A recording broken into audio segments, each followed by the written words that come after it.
Good day, and thanks for joining us, everyone. I'm your host, Fanae Croft. I'm the Field Marketing Manager for the Americas region, and today we'll be taking you behind the scenes with test prep organizations. So when I'm out on the road and connecting with candidates, it's without a doubt that I always get the question, or in some form of the following: should I take a test prep course? What do you recommend, or who do you recommend? How do I begin approaching preparation? And I'm always super bummed to report that one, we the exam makers, we don't offer any courses or anything like that. Two, it's difficult to make recommendations on who you should consider or if you should consider a course, because there are just so many factors that play out in that decision. And while there are many ways to approach the exam, I only have a few options to offer, and that's usually our product suite as it relates to GMAT, practice questions, practice tests, etc. But with that, I may not be best served to answer your questions, but I've assembled a panel that can do just that. So today we have representatives from 4 test prep organizations on to give you insights about prep strategies, the benefits of using a test prep organization, taking a course, whether online or in person, information about their offerings, and perhaps a GMAT tip or two, which we'd love. But before we get started, I have a few housekeeping notes. One, my team serves the market. So ultimately, we make changes to the exam, enhancements, and develop content like this based on your insights, input, etc. So if you could hop over to mba.com/surveys, it's probably going to take you 60 seconds. And by the time I'm done with this chat, you'll be done. But you also get an opportunity to win a $50 GMAT exam voucher. So we raffle off one each month. So it's a great opportunity to get some cash towards the exam. Two, we want to answer your questions. So as you're listening, I'm going to kick off the event. We'll do some chatting. We'll chat about 40 minutes or so. And at that point, we'll take time to answer any of your questions. So as questions come up, post them to the comment section. We'll make sure that we address them at the end of the hangout and answer as many as we can do within our given hour. So that was my spiel. And I'd like to introduce our panelists. First, we have John Fulmer, and he's representing the Princeton Review. We have Brian Galvin of Veritas Prep, Stacey Koprince representing Manhattan Prep, and Dennis Yim with Kaplan Test Prep. So welcome, everyone. Thank you for joining us for this event today. Thank you for having me. I'm going to hop right in because I've taken so much time talking, and I know that the candidates have a million questions. So, Stacey, you're on my screen right now, so I'm going to start with you. What is your philosophy on how candidates should approach preparing for the GMAT exam? Good question. I think studying for the GMAT is actually a great opportunity to get yourself back into study mode and to get yourself ready to go to grad school. So I would really approach it as this is my first B school class, and it is going to, the GMAT's an intense exam. So it is going to be like taking a semester long college level or graduate school level course. So really approach it that way in terms of it's going to take you 3 to 4 months. You're going to need to come up with a study plan and gather resources or take a class and get yourself back into that, that just mode of being a student. Absolutely. I hear some admissions folks refer to the GMAT exam as like your first MBA course. It really is, yeah. Exam that you can just cram for a few weeks and then go and think you're going to get a great score. Brian, what are your thoughts? Yeah, also it's a really good first MBA class. It teaches critical thinking. You get used to working with numbers and things again. So it has its purpose there too. I think one of my favorite teachers back in high school had a quote. He always say you can learn a lot more from a few seconds of pain than from a few hours of glory. And I think if people embrace that you will make mistakes. I think what's interesting about the GMAT pool is you're going to grad school. You've been successful at pretty much every other academic endeavor, but on an adaptive test like the GMAT, you're supposed to get questions wrong. And these things are, it's basic content in a lot of ways, but asked in really weird ways. And so I think embrace the idea of learning from mistakes. Don't, if you're struggling with problems, let yourself struggle a little bit. I was giving a class a tip last night. When you're unsure of how to answer a question, don't just read somebody else's explanation. See if, okay, it's D, how do I connect the dots in the middle, and kind of, let yourself learn. When you learn from mistakes, ask yourself why you made them and see them as opportunities for improvement. And I think a lot of perfectionists, a lot of people who have done well, want to take the GMAT to go to business school. You may get knocked down a peg, but it's a good thing. It's all a learning process. Any other thoughts, Dennis or John? Yeah, I'll add and say, I love both of those points so much, right? I think the GMAT student we work with is a student who hasn't actually been in the game for quite some time. And I love this idea that you have to embrace mistakes, because to this point in your academic and professional careers, we've all been trying to kind of limit the amount of mistakes we can make at every point and every juncture. And so to understand that that's an opportunity to learn is huge. The thing I'll add also is that a lot of students are intimidated by having to dive into math that they told themselves they'd never use again, or having to, focus on grammar when it's like, when have I ever been tested on my ability to kind of sniff out grammar errors? And so what I'd add is that students need to realize you have the skills it takes to be able to perform exceptionally well on this test. You just need to be able to translate what the GMAT is asking from you into a form that you can then apply your critical thinking skills. I love to say this is more than just a math or verbal test. It's a decision-making exam. And so I just like to kind of hype up students a bit and let them know you're going to be successful if you put in the time. Yep. And I'd add one other thing, which is the idea that I sometimes think that people get overwhelmed by, you take a first practice test and maybe you look at the results and you say, well, I made a mistake here and I made a mistake here, and there's this content and that content. And I think that the real deal is don't try to fix everything at once. I always view it as it's a journey. You have to say, okay, what were the two things maybe that kept me from most getting a better score this time? Okay, great. Now go and find those two things, work on them, fix them. Take another practice test. Go fix two more things. And if you consistently do that throughout your GMAT prep, you're kind of moving toward that point of that person who gets that really top score, where, there aren't a lot of things that are going to trip you up. Nice. Okay. So John, what advice would you give the candidates when you get that question of, should I jump right into it and get a course? Should I try and do this on my own? What's your typical advice there? Well, I think to a certain extent, you have to ask yourself a few questions. One of those questions is based on, well, first off, I'm always going to tell everybody, take a practice test. You have to have some data in order to make a decision. The next thing I think that you need to know is you need to have a good idea of what your goal score is. You need to know, am I shooting for a school that, I need a 700 plus score in order to get into, or, is say like, will I be competitive if I have 650? So you need to have that kind of information. And then I think you need to take a look at a couple of things. The first thing is probably, where am I at right now in relation to what my goal is? If you're looking to say, add say like 100 plus points, okay, well, that's a bigger job than if you need to add, say, like 20 or 30 points. And so, I think you need to look at that. And then I think you also need to think in terms of your learning style. How disciplined am I? What kind of demands do I have on my time? One of the benefits of a course is that it kind of comes with a little bit of instant discipline. That there's some place that you have to be, maybe 1 or 2 times a week. That there's assigned homework. Things are mapped out nicely for you. On the other hand, if you're looking to say, I'm trying to add like 20 or 30 points, I don't have a lot of things I need to work on.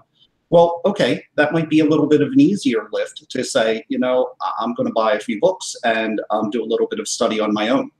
I think the final thing that I would say is just, be willing to, I guess, change your plan. If you decide to go it alone and it's not working out for you, then, go ahead and, say, maybe I better investigate a course. Got it. What I like about what you're saying is that it hits on the cusp of what we share a lot, in that with the GMAT being a reasoning exam, it's so important to know information about yourself. So many people want to think about it externally, like, okay, here's the exam, I got my book, let me just jump in, start working on problems. Whereas it takes a lot of self-evaluation, self-reflection to understand what you need and to get to where you need to go. Stacey, what's your perspective?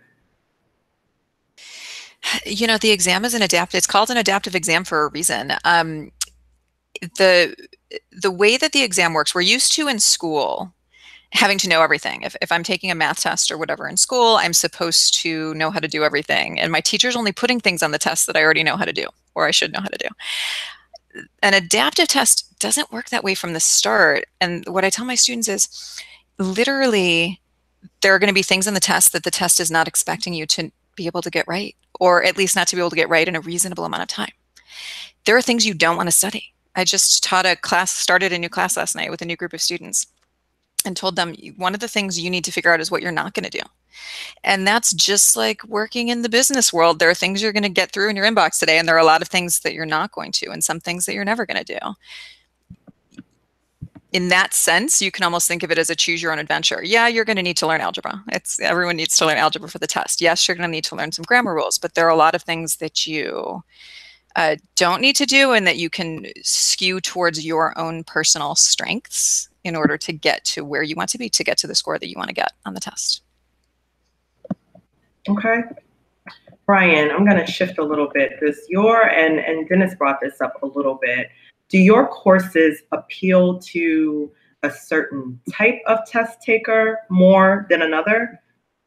We try to be geared toward, really people trying to get above 700, which means you'll catch people, kind of to Stacey's point, not everybody's going to, be master everything. If your goals are, more modest than the 600, where you can get all those kind of things. I think we try with everything we do, we always ask ourselves, our instructor team, our curriculum team, does this really help people? And I think one thing we figured out is we're pretty good at helping people, review basic skills and then take them and do, critical thinking and all those kind of things with it and really understand the test. And so that's kind of what we've tried to gear things toward. And so I think there's, I would say, people that, we have the 99th percentile instructor guarantee and all those kind of things. I think for so many of us, we're good at understanding the test. I would even, we've told students before kind of, hey, if it's really rusty core skills, you're probably paying us too much. When there are, high school teachers in their spare time, you can pay $15 an hour, grab a key, one of the tabs on a kiosk kind of a thing. So we really just try to look at what's our core competency, what really helps people that we can do. And we've generally felt that that's taking people from, above average to super elite. Got it. Okay. And Dennis, did you want to, you mentioned a bit. Yeah, I'll jump in here. I think taking a practice test, I just want to emphasize, is such a great step because that self-awareness is so important in any decision you make along the way, whether it's even if choosing your programs that you're going to apply to regardless. And so I guess what I'd add is there is the one thing that I really push our students to think about is how, to be realistic about what kind of investment they can put into this process, because it's not just about the money you'd pay for a course. A lot of times it comes down to the time and energy you can actually put into it, given that most of you are going to be working full-time jobs or just have other commitments outside of what ends up being, as Stacey was talking about, just like a job, right? Like a real big commitment to make sure that you get the score that you're looking for. And so I would say there's a quickly growing population of students that are interested in what we like to call maker prep, right? So in other words, you don't need every aspect of every course. Some of you need that kind of self-correction that a teacher can provide you, right? An instant kind of like feedback opportunity to, turn on a dime or pivot to your strengths, as Stacey was talking about. Or sometimes all you need is a set of practice tests that are realistic and are going to give you a really great idea of how you're approaching. And so we know that every student is different and coming from a different place. So we're always kind of trying to key into that, the needs of that, of any individual student, and really think about how we best match what your needs are in terms of time, energy, study plan, or whatever the case is. So that's probably what I'd throw there. Okay. What about the student who's been out of school for a while? What do you say to them? Oh man, that's like, I would say, the most common type of student that we work with, right? So we get a lot of students who are really concerned about how they're going to get back into the process, how they're going to get comfortable again with this idea that they need to. And I don't even like to use the word studying, because I just joke around and say, the word dying it's not a very happy word to begin with. I like to think of it more of as training, right? And what I like to remind them is the point of going through this entire process, if they ever question themselves, is to remember that you're not here to become better at math necessarily, right? You're not here to become better at reading per se, right? You're here to gain experience that'll allow you to then, on the actual test, be aware of what's going to be asked of you and be able to execute on your game plan, right? To be able to say, I know how to use my reasoning skills here to achieve the result I'm looking for.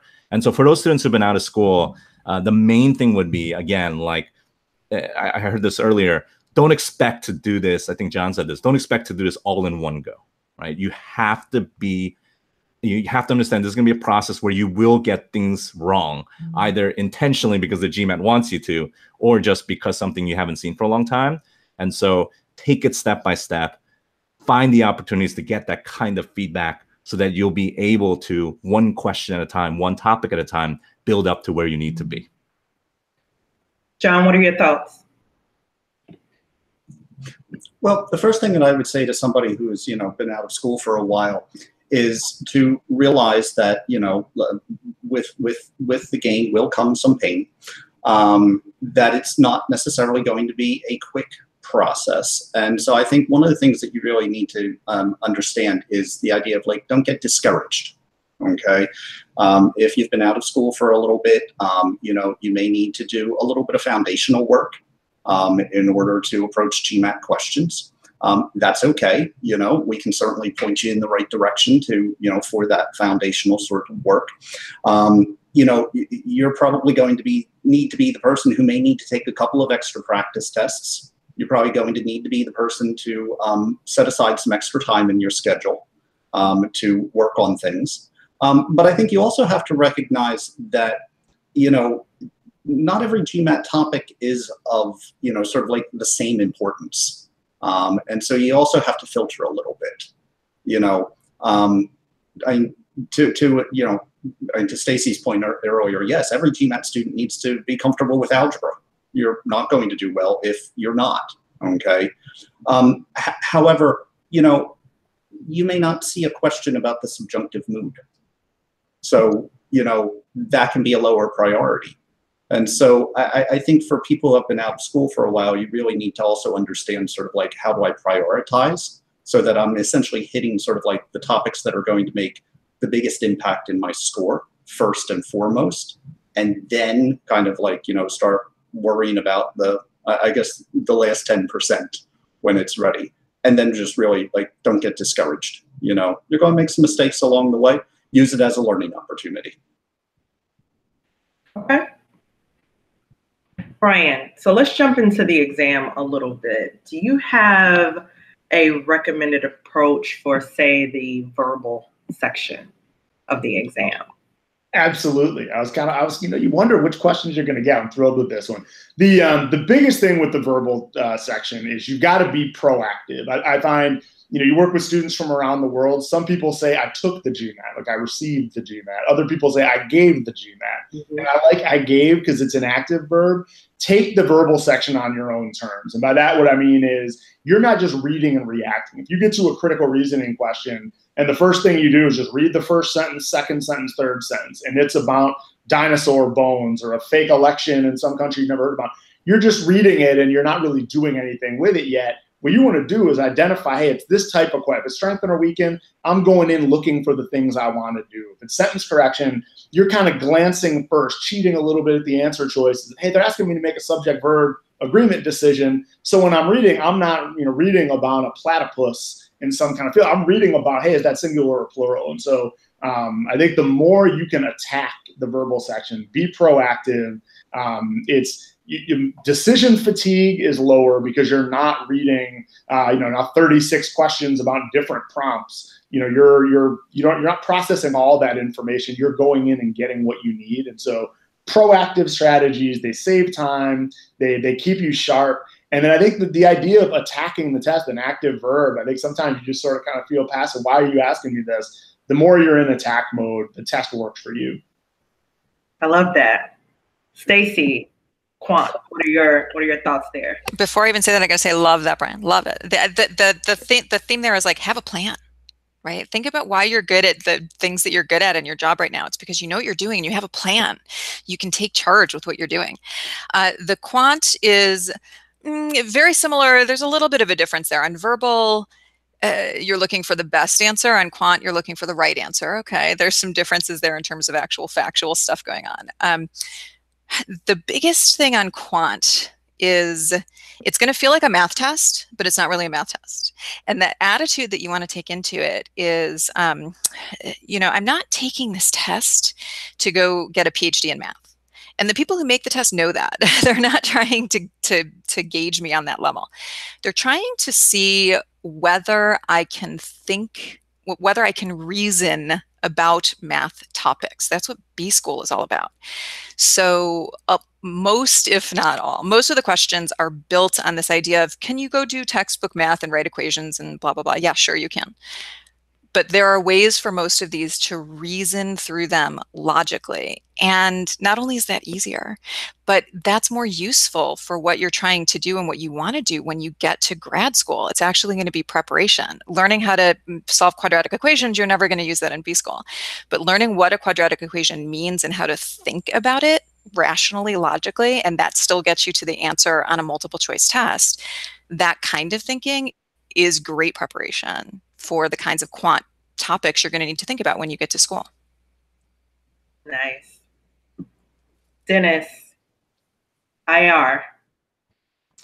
Yeah, I would say with IR, there's a lot going on in any given question. And so I think a common mistake that students make when they first do an IR for the first time is they spend way too much time in kind of areas that actually don't lead to points. And so what I see a lot of students do is they dive into their assumptions on what the question is asking. And then all of a sudden they realize halfway through that, wait, I actually didn't need this information. I needed something else. And so a big part of, and this kind of ties in with the other sections a bit as well, but realize that you're not just here to answer the question at hand. You have to understand what information do you have available to you? How does that tie into what the GMAT's asking for? And the real kind of value you're adding in terms of your process is being able to find a path from what you know to what you need to get.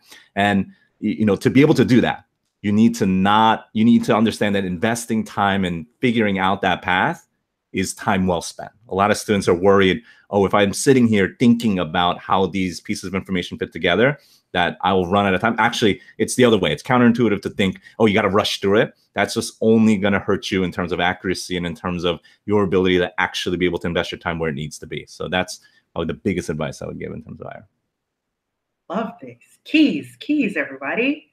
John, what about analytical writing? Well, a couple of things about the analytical writing. The first thing is to recognize that some of the skills that you develop for the verbal section are directly applicable.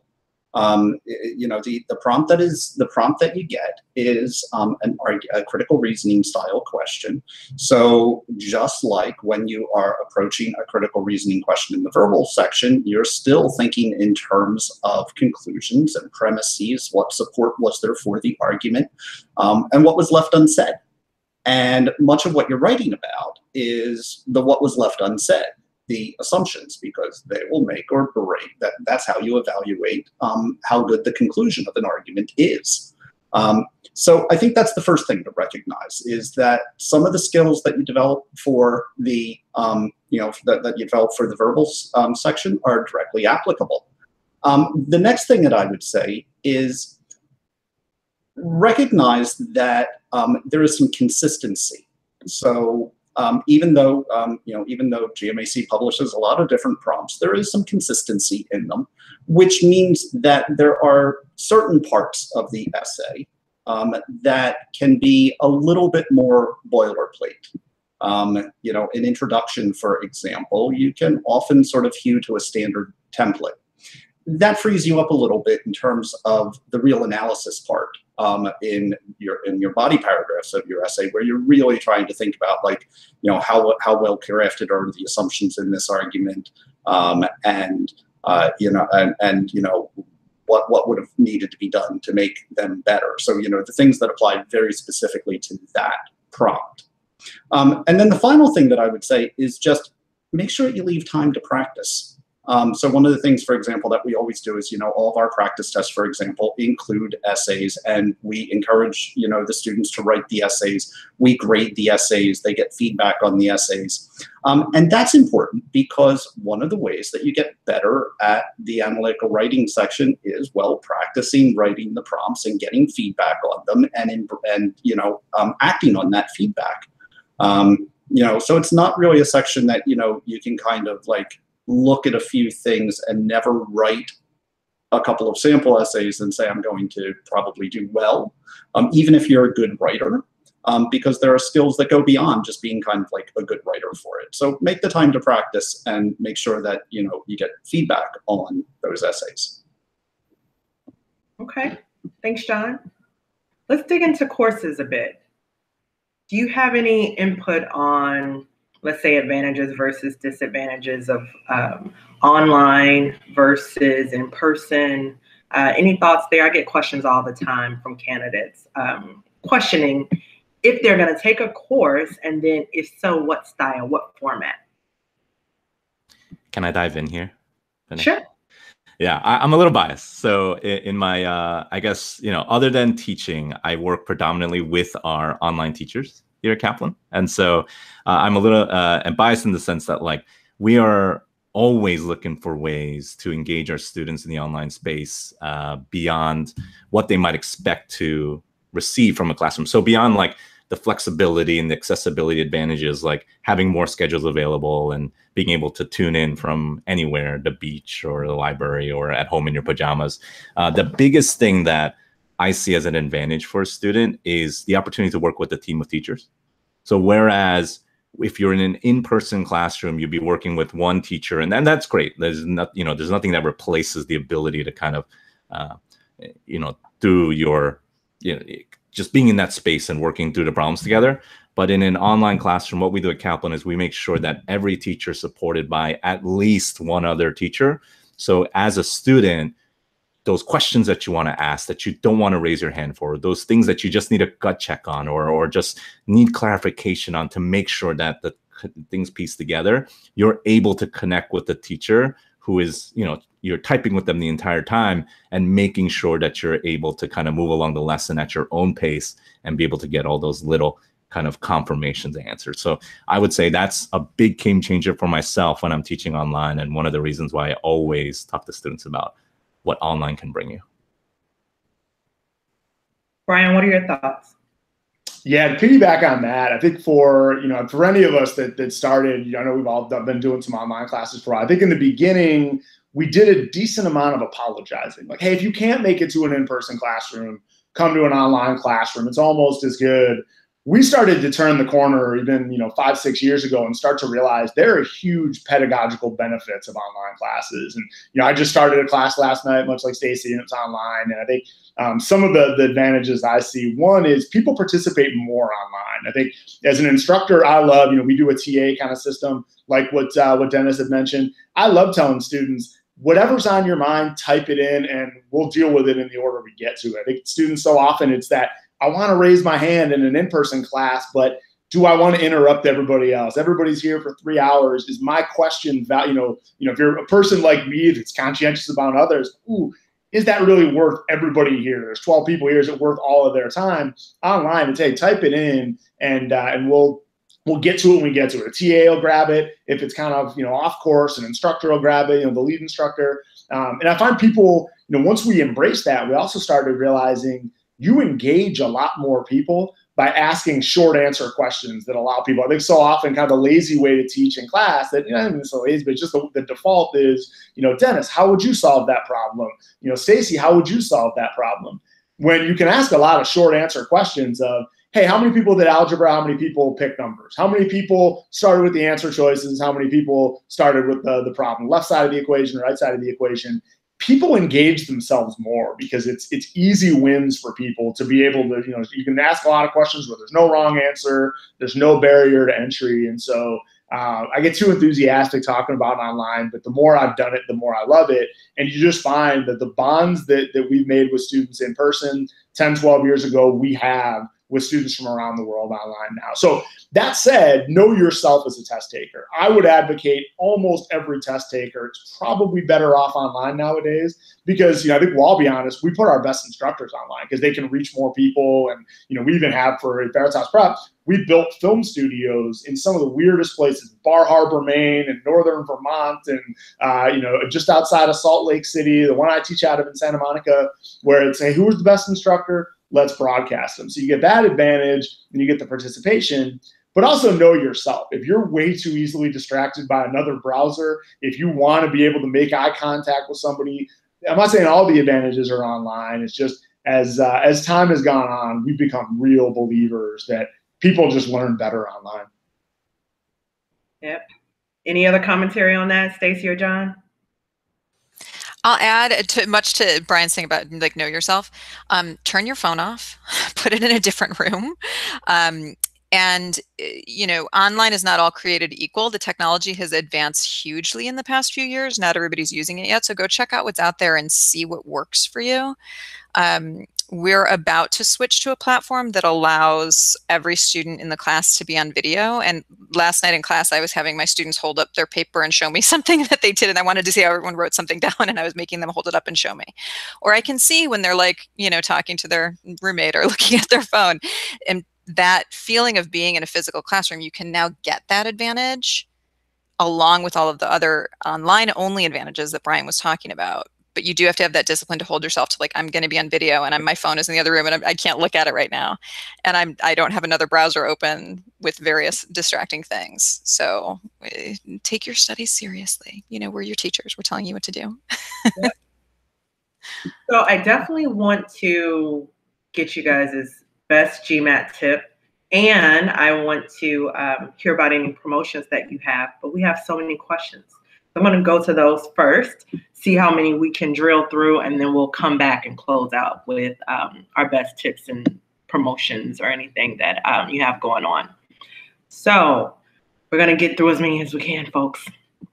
What advice do you have for students who are currently in undergrad studying for the exam their senior year? Any thoughts there? Can I grab that? That was, you know, the best advice you ever receive is always from your mother. When I was a senior in college and my mom said, you don't know where your life's going to take you necessarily. You know, she kind of knew I was an aimless drifter, but you're probably going to go to grad school. So take all the tests now. And it was the best advice. It was, you know, I look at some of my students who are way smarter than I ever was, but they're 26 and they're busy, and you know, the schedule gets in the way and they study hard for 3 weeks, and then, you know, Vegas weekend turns into something else, and, you know, they lose momentum. If you can do it while you're young, I think the advice is seize the opportunity. You know, take it seriously. I think a lot of, you know, one advantage is doing it young. The score is good for 5 years, so there's no pressure. And so, you know, I think it's nice to know, hey, if I don't do well, there's really, you know, no negative benefit or side, you know, negative effect, negative benefit, negative side effect to it. But I would say take it seriously, because this may be, it's a golden opportunity. Your study skills are sharp. You know, you're used to taking long exams, you know, and kind of dealing with that kind of pressure. You've been working with numbers. You've been critically reading long text, all those kind of things. So I think the best advice I would have is, if you're thinking about it, seize the opportunity and take it seriously, because you're way closer to success today than you will be if you take 4 or 5 years off. I echo that. Yeah, your 4-year, you know, later self will thank you, you know, if you're able to knock it out now. I mean, Absolutely. That's one of the biggest hurdles students face, is just being out of the game for so long. And that's why we've kind of focused on that. And so when you have the opportunity, seize it, as Brian was talking about. Yeah, we have data. So if you look at test takers and you slice them by years post undergrad, that 0 to 2, the highest scores. And then once it gets to like 3 years, you see the score averages kind of fall. And then they start to rise back up. The further the people are out of school. We all have theories there in terms of commitment and seriousness and things like that. But that 0 to 2 window, definitely take advantage if you can. Could you recommend a good book for GMAT preparation? I know you all have books, and we have books. All of the books that we all make are the good books. Yeah, they're all good books. I'm gonna say jump onto Amazon, do your research, read reviews, but everyone on here has really solid books. But yeah, there's a ton of information out there, and I'll leave it there because we can go into such detail about all of the books if we went there. For international students, there's a question about choosing schools. Any thoughts there? It's really such a personal choice. I don't even know. Maybe what I'll just add is something popular in the international space that students are kind of gravitating towards is the one-year MBA program. It's not something that really exists in the US space. So, Berlin just opened up a business school. So the international space is definitely growing stronger and stronger. So don't discount it. Right, go out there, do your research. There's a lot of ways to gain perspective very, very quickly, and I'll say the one-year MBA program sounds appealing when you think about like getting back into the workspace and doing what you need to do. That's all I'll throw out there. Yeah, absolutely, and always think about your outcome, where you're trying to go, the industry that you're most interested in, and track back and see what schools are feeding into those industries and organizations that you're interested in. There's a question about how realistic are the practice exams. I'll jump in there. With the GMAT official practice exams, they basically mirror the test. Has the same scoring algorithm, same sections of the exam. You can select your order that you would like to take. So an answer on realistic exams is going to be the same scoring algorithm with retired GMAT exam questions, so questions that have lived on an exam before. If anyone wants to jump in and add about practice exams, but I think they're all reputable and legit. Yeah, I'll just say, and I'm not the only one on this call, but Veritas Prep, we got to work with the guy who wrote the official scoring algorithm, Dr. Rudner. Used to work out in Reston, and it was one of the cooler experiences to be able to really understand. I feel bad sometimes geeking out because understanding the nuances of A, B, and C parameters isn't going to help a student necessarily do better on the test. But the one thing I found, so one, we try to use, can't say the exact same algorithm because there's some choices you have to make, but item response theory in the Veritas Prep practice test. And what I came away from with that experience was really just seeing how cool it is that GMAT takes data so seriously, just how sophisticated the system is, and what you guys use experimental questions for, not just to gauge difficulty, but validity and bias and all those kind of things. I wish everybody could have a couple happy hours with the guy that wrote the scoring algorithm, but since only a few of us have had, I say it gives you a ton of respect for the test. And Brian, I don't know if everyone will be as excited about that as you, but it's nice that you. He's a great guy. Talks about other things too, but yeah. Everybody up here on the screen, we would all be excited about that anyway. He is a great guy. Totally get it. There was a question that I wanted to. Someone's asking about the shorter exam. I'm trying to find the question. How do you think a shorter test is impacting studying in practice? The question about scoring. We don't have any data that suggests that if we're talking about select section order, that one order leads to better outcomes. And then in terms of the shortening of the exam, There were a few components involved in that. One is, removing some of the screens up front ahead of when you begin the exam, and removing some of the research questions. So in terms of score impact, there isn't any, and it's very minimal impact to the amount of time you have per question. So that's the GMAT perspective. I don't know if you're hearing or seeing anything in the market, anyone on the call. It hasn't been very long now, but I haven't seen any differences. We're certainly not making any changes to our study materials, the length of our classes or anything, because you still have to learn everything that you had to learn before. The test experience is nicer because it's a half an hour shorter. That's fantastic, but it doesn't change really what you need to know to get yourself in there to take the test. Yeah, that last half hour though is a big difference. Yeah. Yeah, you'll stay sharper. Students are just happier. I would agree. I would add that it's actually, I guess, a little tiny bit easier to prep now with a shorter exam. It's easier to take a full-length practice test. Have a question specifically for you, Stacy. There's someone using the a 6th edition book. Is that edition still okay?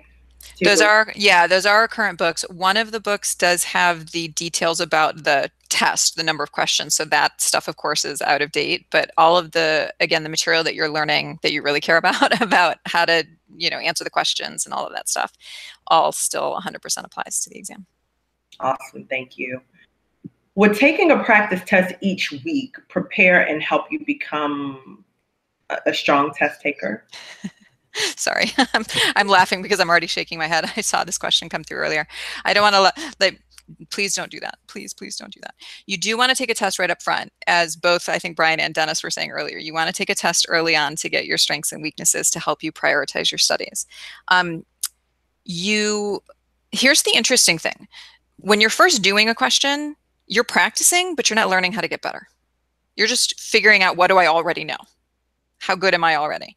So a practice test is great when you need data to figure out, what do I want to go do for the next couple of weeks for my studies, my next 2, 3, 4 weeks. Where you get better is between questions, between practice tests. It's when you're going in and analyzing and actually studying. So you take a practice test and you don't go take another one until you have done enough work to see a difference when you go take the next practice test. And for most people, that's not every week. For most people, there's a solid 2-3 weeks minimum between tests. Yeah, I'll just throw in there, just remember, sorry, John. I'll go quickly. Yeah, I'll just throw in there, just again, remember adaptive. So you got to understand where your level is and how you're going to kind of hone in. Sometimes I tell students, a really great way to gauge how good a study session has been is by looking at how many you got wrong, because you're not practicing just to get everything right. In fact, that's probably the least useful way to use your time. It surprised a lot of students when I tell them, I want you to get 50% wrong, because in simplistic terms, that's your current level where you're getting half right, half wrong. And so we've been working to solve that, the ability to kind of hone in on that with technology. We've recently launched an adaptive QBank, which kind of takes into account how you're doing to really be able to hit you at a level without having you take an entire practice test to get there.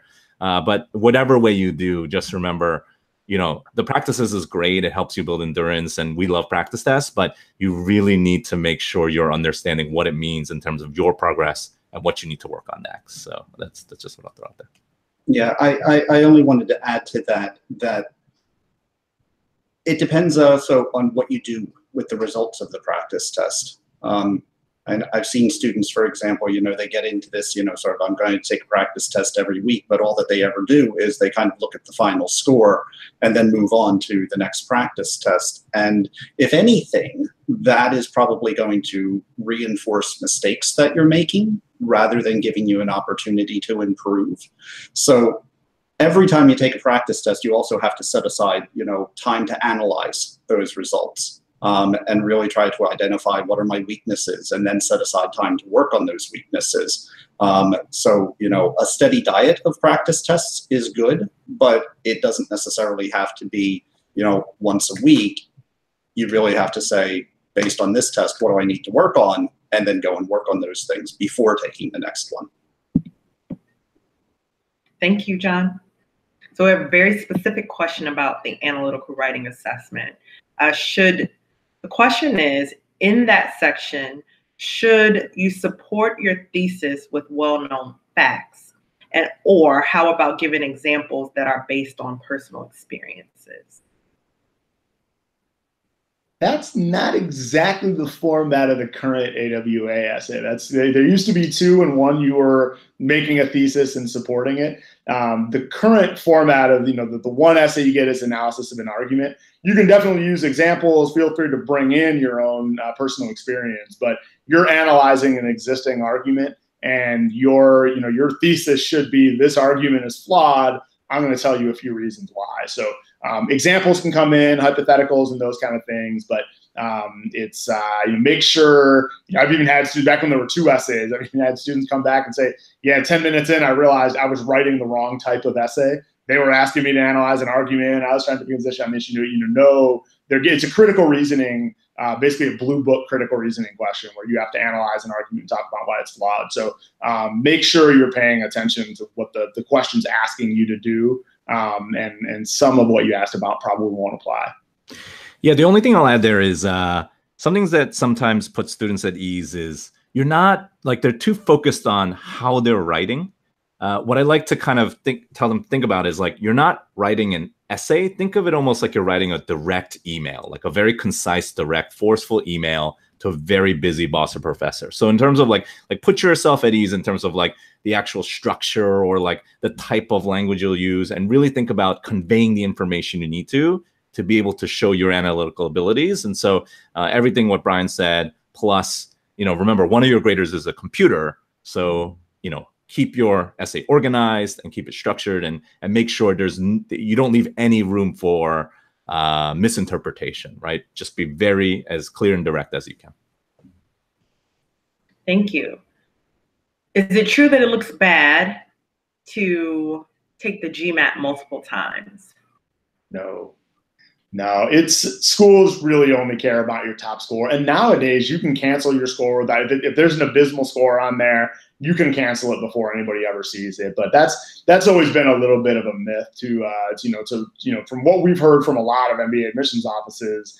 They take what you self-reported as kind of your score, and then they go check it in the file somewhere else. So it's not a case of poring over score reports of, well, there's a 720, but 3 years ago you had a 570, so we're going to water it down. With very, very few exceptions. And I really only say that because I teach critical reasoning for a living, and so I hate to say always. Schools care about your top score. They know it's a hard test. As much as I would love for schools to want everyone to pay test prep companies money, they don't want everybody to have to shell out a ton of time and a ton of money and things on it. They know that people underestimate it sometimes the first time. So every time you sit down to take the test is an opportunity to add a high score to your application. But the downside, and it's substantial, the worst thing that happens is you just spent $250 on an expensive practice test. Can self-studiers do as well as folks who take courses? Absolutely, yeah. Go back to things we've all said earlier about like know thyself. Know whether you're the kind of person who, if you don't have class on Wednesday night and need to do your homework, might keep procrastinating and pushing it off. But absolutely, self-studiers can do just as well on this test. I was a self-studier way back when, before I took the GMAT, before I started teaching it. You have a bit more work to do because you have to put your own plan together. But that's also an opportunity to customize your plan to what you are best at and to make it what you want it to be. So you do have to be more of a self-starter to go on your own, but it's absolutely possible. It's just you need to do the work and the research to put together a good plan for yourself. Yeah, I like to think of it as like the GMAT. I referenced the GMAT cave, right? If anyone went to like the GMAT cave and came back, like they'd be, if it's just going to take a little bit longer, that's all. And so plan for that. And if you have that ability and, again, be realistic with yourself. So where we come in as teachers is, again, we provide you the game plan, the study plan, the instant course correction, the feedback to be able to keep you on your journey. So that's the kind of way you might want to think about it. I'd also just add self-study is evolving. I think, when some of us took the test years back, self-study meant grabbing one of those books that's over John's shoulder and kind of sitting down in the library and trying to figure it out. We just launched recently an adaptive self-study platform called Orion, which puts together a study plan customized to you based on your practice tests and things. And so there's technology is your friend. There are great ways where you can self-study on your own time at your own pace, but still get a lot of the benefits of the wisdom and things that are out there. I think, the GMAT, I always kind of laugh a little bit, it's the most recent problem that MBA graduates had to solve. Right. And so you get these budding entrepreneurs, people that want to go out and make a difference. They want to do cool things in the GMAT space because that was the last problem they wanted to solve. The arms race in GMAT is crazy. I always kind of feel proud of what we've done. And then I look at what, Dennis has done or Stacy's done, kind of look, I'm like, okay, we got to up our game a little bit. Do your research if you want to self-study, because the self-study tools that are out there today are leaps and bounds better than they were 3 years ago. So yeah, there's self-study has a different meaning today than maybe it did before. Do you all have any tips for folks who are on a short study timeline? First, set an appropriate goal. Go take that practice test. If you're currently at a 500 and you've got 3 weeks to get ready, you're probably not going to get a 700 in 3 weeks. So set some sort of a realistic goal for yourself. Go ahead. Yeah, no, I'll just go back to something you said, Stacy, which is focus on your strengths. Like, this is not the time to decide I'm going to fix everything that I do wrong about, the one thing I'm bad at. It's not a good use of your time, right? Like, make sure you get the questions you're supposed to get right. Get those right every time. And then that's... Yeah, and low-hanging fruit, right? Yeah. Things that I made careless mistakes on, I'm starting there because I've almost got them. Yeah. Absolutely. That kind of stuff. Yeah, good rule for triage, we like to say, is what should you have gotten right? Fix that stuff immediately. What could you have gotten right? You look at it and you go, no, after reading the explanation, that wasn't that bad. I'm going to put those in this pile. And then the other things, and this is for anybody on regardless of length of study time, make tangible progress early with the things you should have gotten right and could have gotten right. And then the other things, kind of hold on to those, and the longer study time you have, you can get to those. But particularly in a short time frame, one, know where you're going to get those right. I think what both Dennis and Stacy have been alluding to is you can guess. On an adaptive test, it's designed, everybody's going to miss questions. And so just like Silicon Valley, fail fast. If there's something that you realize in 2 weeks, hey, I'm just not going to get good at geometry and data sufficiency. If I don't see the finish line in 30 seconds, I may not see it for 6 minutes, or, weird combinatorics and restricted. Just kind of know your zones of, if I don't see the path in 30 seconds, I'm going to fail fast here and bank the time for the stuff that I know I can do, but, I'm not as well-oiled machine because I didn't study as much. If everybody gives themselves 3 or 4 free passes on test day, that time you save there is time that you can then spend on your strengths, making sure that the questions you can get right, you definitely get right. I have yet, by the way. I first took the GMAT 21 years ago. I've taken it many times since then. I have yet to do a combinatorics question on the official GMAT. I hate them. And I refuse to do them. As soon as I see it, I'm like, I'm out. I'm not doing this. You do not need to do everything. Yeah, guessing doesn't feel good, but I like to think of it as don't get into GMAT gladiator mode, right? Sometimes you're on the test and you're like, it's me or you, life or death. If I get this wrong, I'll never go to business school.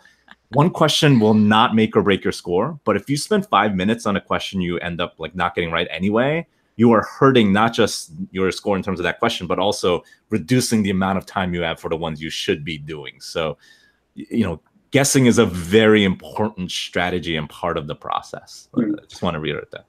I would follow that up by saying that you actually have to practice guessing. As you're practicing, every time that you feel yourself getting stuck, resist the urge to just kind of, flip to the back of the book or whatever and look at the explanation. Practice what you would do on the actual test. See if there are any answer choices that you could eliminate for a good reason. Maybe on a math question, there's an answer that's just ridiculously too small in comparison to the size of the answer that you would need. Practicing those sorts of things can sometimes allow you to, make an effective guess, push the first mistake back farther, and that will be good for your score. But I think that a lot of people, they resist the idea, especially on math, of practicing the idea of guessing. And I think that they resist the idea of practicing sort of knowing when to switch over to make a guess. To reiterate, what some of the folks have said, switching over is not something that you do when you're 4 minutes into the question. It's probably something that you have to recognize when you're maybe 45 seconds into the question, or a minute in, and saying, this isn't going well, and I don't see it going well, and I need to let it go and move on. Great tips. So we still have questions there, but I want to, you've given so much great information that I know that our candidates would be interested if you have any promos or any special offers. So please, can you share that with our viewers today? John, you're on my screen. Okay. Our most recent discounts are actually all on the website. So if you just go to princetonreview.com, you can see our current discounts. I know currently there's a discount on both our live online course and our in-person course. Perfect. Stacey? We have made a code specially for this event. The code is GMAC 18, so GMAC for the organization that makes the test, and the number 18. It's good for $75 off of any regular complete course, and it's good for 1 month from today. Brian? We know it's 2018. I like the nod to 18 in the offer code there. You're going to Google for offer codes, so we actually have a page where if you Google Veritas Prep offer codes, we put some stuff up there, just kind of know people are looking for, so it's there. The other one I mentioned, the Veritas Prep, our new self-study tool, Orion. If you go to the Veritas Prep website or to learn with Orion, just like the star.com, or the belt, I guess, not the star, but learnwithorion.com, you can get a 15-day free trial. Get a study plan customized to your strengths and weaknesses, start working through that and see if it's right for you. So it would, especially for those who asked about self-study, but would urge anyone to sign up for that trial at learnwithorion.com. Nice. Dennis? So we have a pretty big sale upcoming at the end of this month. So we're going to give you an early access with SAVE225 is the promo code that you can use. It'll be good through the end of the month. And I'll just add also, just like I said earlier, a course is not always the answer for every single student. And so do your research, go out there, see, I talked earlier about maker prep, the desire to kind of figure out what components you need. And so, we really, again, I think all of us really focus on the main goal, which is just to help all of you get to the school that you're hoping to get into. So just know you can beat this test. You can definitely reach the goal you're shooting for if you put in the right kind of investment. So whatever happens, I just want to just say best of luck, right? Like you're going to have great support behind you. Hear, hear. Thank you, Dennis. Okay, so we still have a bunch of questions, and I have to ask this one because it's one of my favorites. Someone just asked if we could address and tackle the old myth of the first 10 questions counting and being worth more. Someone want to take that? Absolutely. I think it's like a lot of myths, there's an element of truth, but it's not as dramatic as people make it out to be. So it is important. If you bomb the first 10, you've got not only a hard way on the adaptive algorithm to fight your way to the top, but your margin, everybody's going to make a silly mistake or two. And so your margin for error goes down a little bit. What's difficult is when people take it to the extreme and say, I'm going to spend twice as much time on the first 10, then you have no time. The system will figure you out, right? So, we always kind of look at it as almost like a game of 20 questions. Are you better than a 500? Yes. Okay. Are you better than a 600? Yes. Are you better than 700? No. It's kind of, but you're going to lie to it. And if you're taking that much more time early, you're lying to the system and saying you're better than you are. And by the end, you're going to get down there. So don't think of it as you have to get all 10 of the first 10 right. But, make sure you spend that extra 10, 15 seconds. If you know that, hey, on word problems, I got to double check, did I solve for the right variable? Or, if I take that extra couple of seconds to do every step of this calculation, show my work, I'll be able, I know I'll be thorough with it. I make mental math errors. Early on, it's good to, you got some jitters, be patient, double check your work, be thorough. You can't take the time with you. If you get to question 31 and you've got 7 minutes left, you can do an awesome job on 31, but you can't take it with you. So there is some validity to it. People take it to crazy extremes. If you take 10% more time on the first 10 questions, it's probably a pretty good use of your time, to try to get 7 or 8 of them right. but don't go crazy with it. Yep, I agree. Well, we're right at time, and we have other questions. So sorry we didn't get to them, but I really hope that you got something that you need today. You found this informational, and hopefully you've gotten some insight to help you take the next step. Brian, Dennis, John, Stacy, thank you so much. We appreciate you joining us and having you on. Everyone will submit or will provide all that information they talked about with the promo codes and all that in the follow-up message. Take care and have a wonderful day. Thanks for organizing this. Thanks, everybody. Yeah, thank you. Bye.